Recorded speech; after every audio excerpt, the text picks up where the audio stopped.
late Wednesday evening. I am certified meteorologist Nick Kelly checking in on this June 26th of 2019. We had quite a few rounds of thunderstorms for a good number of you today. We had the storms this morning. We had a break in the afternoon, then some very spotty but heavy thunderstorms to wrap up the afternoon to get this evening underway. Thankfully, we're trending much calmer now. It's going to stay that way, thankfully, for the coming weekend, even though it will still be hot and humid. The Skywatch Storm Tracker showed that an impressive complex of thunderstorms that survived the journey from the Nebraska-Kansas state line.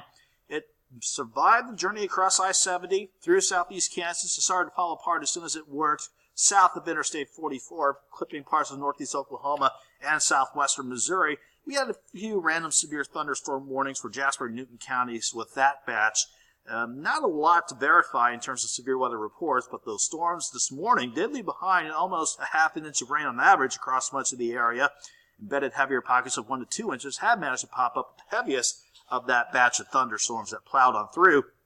Then after we got a break to start the afternoon, once we hit 2 or 3 o'clock, that's when the peak heating instability of the day allowed very spotty but heavy thunderstorms to just explode and sit on top of southern Crawford, northern Cherokee, and pretty much a good portion of Berry County.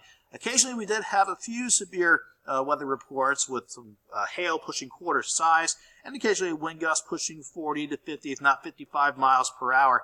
But these numbers, these were the main headlines with those random thunderstorms that popped up. In northeastern Cherokee County, rain amounts, according to radar estimates, pushing over 4 inches and over 6 inches over the city of Cassville and a good portion of Berry County. That did lead to some flash flooding earlier this afternoon and this evening. Thankfully, those flash flood warnings have been allowed to expire, and we're looking a lot calmer now on the Skywatch Storm Tracker, save for maybe a stray shower or two around Verdigris, Fredonia, and west of Thayer in southeastern parts of Kansas. In the Gill sky, the time lapse throughout the course of the day outside of Seneca, Missouri definitely showed a quiet overnight to start. Then we had that batch of morning thunderstorms roll over the casino grounds, and Seneca was able to dodge the rain and thunderstorms that tried to pop up this afternoon and into this evening. 7th and range line, just before the 11 o'clock hour, officially tolls in. We are looking quiet from the east side of the city. The official numbers from Joplin Regional had us topping out at 86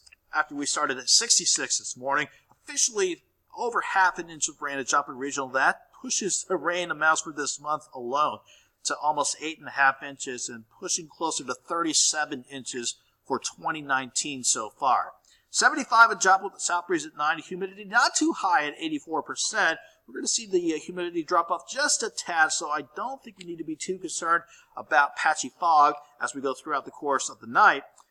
Otherwise, temperatures just before the 11 o'clock hour, they are still mild, if not warm. Lower to middle 70s for southwest Missouri, and then holding firm into the middle, if not upper 70s, for southeast Kansas and northeast Oklahoma. As we go throughout the course of the night into your Thursday morning, we are looking at a quiet night ahead of us. That will allow temperatures to drop back to about 70 by sunrise, and then we'll be warming up again, no problem. By tomorrow afternoon, we should be back into the mid-80s to get your Thursday afternoon underway. The Skywatch Storm Tracker looking a lot better now than it did this afternoon, certainly better than it did last night. And thankfully, we don't have any thunderstorms trying to sneak in from the north. Any thunderstorms that are still out there in the northern plains, especially parts of Nebraska and South Dakota, they're going to be continuing to ride right along the front, so that will not be a worry for us tonight. And thankfully, the upper levels are pretty much going to tell the tale about how the rest of the week and the coming weekend will fare. This upper level ridge building from the desert southwest, that's what's going to keep us quiet, but it will also keep us hot and humid for the next couple of days or so.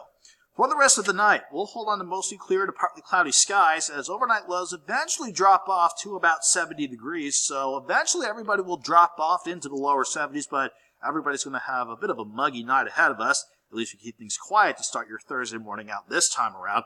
After we get past our mild start in the morning, a southwest breeze will kick in a little bit stronger at 5 to 15 miles per hour. That'll allow temperatures to go into the mid-80s by lunchtime.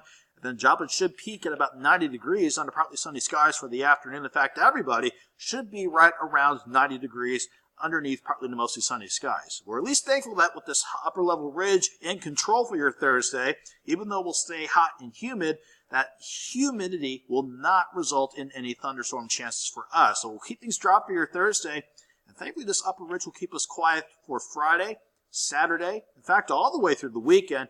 but it will also keep us hot and humid, with highs in the lower 90s in general, and with that extra kick in the humidity, it will make it feel like the middle to upper 90s during the peak heating of the afternoon.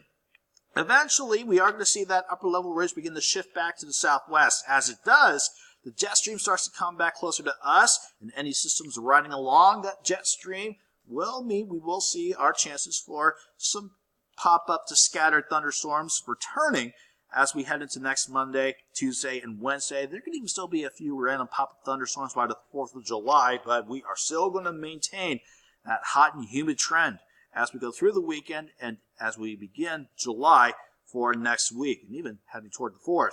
7-day forecast has us topping out near 90 degrees for your Thursday, lower 90s for Friday, Saturday, and Sunday. I think Friday might be the better looking day with mostly sunny skies, but it will be humid for the next 4 days with heat indices peaking between the middle to upper 90s, and we'll stay near 90 going into early to middle next week, even though we will have partly sunny skies return and a chance for either isolated pop-up or scattered thunderstorms. I think we'll have maybe a slightly greater chance coverage-wise for thunderstorms as we head into your Tuesday. Have a good night. Have a great Thursday.